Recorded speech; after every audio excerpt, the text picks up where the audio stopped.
علیہ السلام نے اپنی زندگی میں کوئی ایسا کام نہیں کیا جس سے مسلمانوں میں نفرت پیدا ہو، انسانیت میں نفرت آئے۔ آپ علیہ السلام میں آگے چل کر بتانے والا ہوں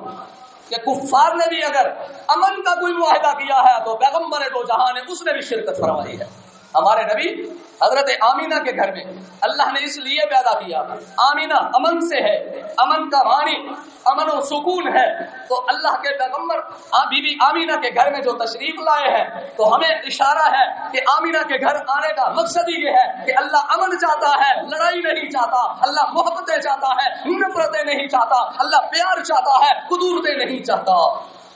اور رسول اللہ کی تعلیم ساری مکی زندگی ہو، مدنی زندگی ہو یا نبوت سے 40 سال کے پہلے ہے، ان میں بھی آپ دیکھ لیں گے تو رسول اللہ نے امن کا درس دیا۔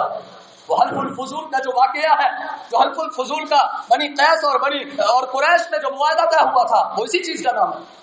اس کا ماخذ یہی ہے، امن کا معاہدہ تھا۔ تو بہرحال حضور علیہ السلام کی ولادت کے بعد آپ کا نام بھی تجویز ہو گیا،